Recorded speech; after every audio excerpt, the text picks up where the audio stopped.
Today we're going to discuss about a topic that I come across in many organizations that is about cold emails not getting a response. Have you faced this before? So let's discuss that. I was looking at my own InMail, which is on LinkedIn, and my emails, and I found interestingly that 99% of the messages, whether it's in my mailbox or whether it is in my InMails, I just don't even respond to them. And why is that? And I get hundreds of mails every day. And the same is with my InMails. So what happens actually? So the situation here is there are two kinds of situations that happen out here. One is let's start looking at the salesy emails versus the conversational emails. We're going to explore these two topics about salesy and the conversational emails, and we're going to discuss about the role of marketing and the role of sales, of how they can together work to achieve a kind of a good rate of, and this is something that I've experienced in organizations where I have used this approach. So the salesy approach and why it fails and why it falls absolutely flat. It's like a hammer, you're just going and hammering everything that comes on your site. And it's like, buy this now, this is the discount, we are the leaders in this marketplace. It's shouting buy now constantly. And there are so many mails that I get of that nature. The InMails that I get in my LinkedIn, almost every day, which are literally starting. You don't even know me and you have started trying to sell to me. Because people don't want, and why they don't open these kind of mails, why don't they respond to these kind of mail? People don't want to be sold to. And HubSpot data says 78% of the people feel annoyed by overly promotional emails, and the response rates are less than 1 to 2% for such mails in terms of open rates. So this is the kind of response that we see from data. And now let's look at the role of marketing. Marketing, while it is trying to build a brand through thought leadership, it's trying to, it's a long-term kind of a game that it is playing. It happens on through your LinkedIn post, through different kinds of things, through webinars, through various ways. It is trying to build that big kind of, the long-term thought leadership, a positional kind of a situation for the organization, working on a large base, on the base of people it is targeting. Now, the sales, when it works together with marketing, it starts getting those it's micro marketing, it's micro selling. It is selling to the person one. And so here I have to start understanding when the two work together. The one is building the thought leadership piece, one is building the brand piece. The other one comes in and starts building that one-to-one conversation where I start understanding that individual, person and that person's needs and that person's requirements, and starts working towards that. How this applies is the conversational approach. And why it works, what makes conversational approach? Because here you're bringing in the human first. In the conversational approach, you're not expecting that the sale is going to just happen absolutely right now. You're trying to build a conversation over a period of time. You might start with, for example, according to the data. Let's look at the data, what it says. According to Woodpecker, conversational emails see a response rate of 15 to 20%, and that's exactly something that I have seen when conversational emails are happening. Over the salesy emails, the approach, it's literally shifting from 1 to 2% open rates to 15-20% kind of open rates that start getting. Your outreach strategy starts becoming kind of unstoppable. An example would be increase of a salesy email. Let's look at a salesy email. What is the kind of headline? Increase your ROI by 50% today. Hi, we are the industry. It's all about me. It's always inside out. It's talking about the products. It's talking about features. It's talking why I'm the best and why you should be buying from me. And this is what is going out there, and this is a salesy email example. And a conversational email would start with something like, I noticed this, something that whatever that person's name is, I loved your LinkedIn post on particular topic, your insights were spot on. And this is exactly the kind of mails that I have got from some people and who have actually built that kind of relationship with me.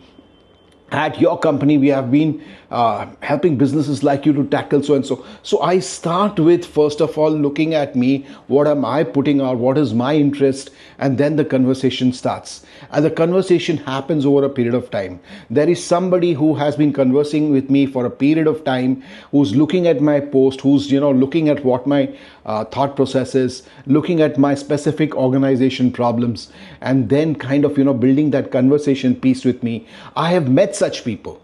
So if that 1% out of 99% where I don't respond, 1% that where I do respond are the people, and have actually met them, and I have done business with a few of them. So there's a difference. Do you see the difference out here? One is absolutely salesy. It's about me, me, me. It's shouting me. It's out shouting sales from the very first go. There is that standard call to action button that has to be there, which has to say, XYZ, come here, I'll give you this thing, this is my offer. The second one is a kind of a conversational piece that takes time to build. It's happening over time. So the two parts that I'm actually trying to tell you here is, one is the salesy versus the conversational kind of marketing. Salesy is where you right from the beginning start, your whole pressure and the target sitting on your head, you're translating it into your mails and you're sending them out. The second one is where you're trying to build a conversation, which is over a period of time. You're looking at what I do and then building that conversation. And this is the second piece. And the other part which I'm talking about is marketing and sales, how they can work together. While marketing builds the thought leadership, while marketing builds the brand, it is those conversation pieces, the micro conversations that the sales carries forward from there and starts working with them. What you can actually do is look at which are the open rates, who is opening the mails, and then start those conversation starters. If you see a particular kind of a trend that this is the kind of people, when your thought leadership is sending out, chances of open rate go up. And when you see those open rates, you see which organizations are opening the mails, and then you get specific, and then you start targeting them in a conversational way. It always works. And in LinkedIn, if I look at LinkedIn strategy specific, the conversation in mail could be an example of, hi, I noticed your work in this XYZ industry. It aligns with the challenges we are helping companies like yours. And so, and backed by data, LinkedIn says that the personalized emails receive a 40% higher response rate.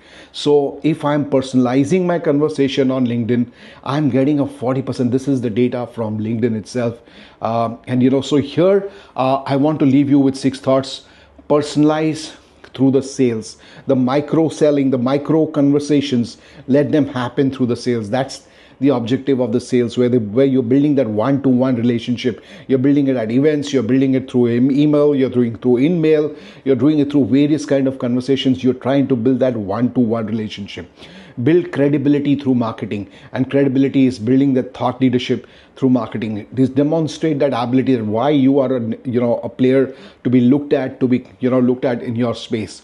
And close with a very soft call to action. But don't start with call to action. You build the conversation, and over a period of time you start moving there. My final takeaway is very simple. Marketing and sales both have to work together. Marketing has to be build the brand and thought leadership, and the sales has to get into micro conversations where you are trying to build conversations, not trying to sell at the very first stage itself.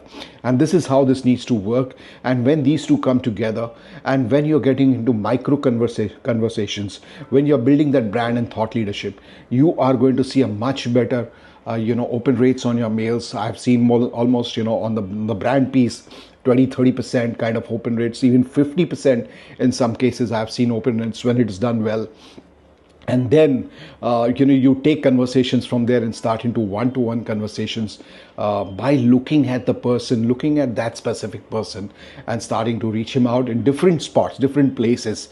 And it will work somewhere. You'll not be able to say this is what worked or that worked. It's a joint effort. When all comes together, you will start seeing that results. It has to work. If your product is good, if you've identified the audience correctly, if you're targeting very sharply, and if your messaging is right, if you're conversing right, you are bound to see over a period of time. B2B marketing is very different from an impulse purchase marketing, where a person immediately decides, okay, I'm going to buy. Here the people might take time, but whenever they decide that they want to take this step, at least you will be remembered, you are top of the mind, and you have built that one-to-one rapport, and you have built that conversation. You will be called to the table. What are your thoughts on this salesy approach versus the conversational approach? Also, what are your thoughts on this marketing and sales working together to get results for the B2B marketing? Leave your thoughts in comments. I would be very pleased to, I would be very looking forward to listen to your thoughts and your experiences, your personal experiences of what has worked for you. Please do share that in comments. I'm looking forward to your responses.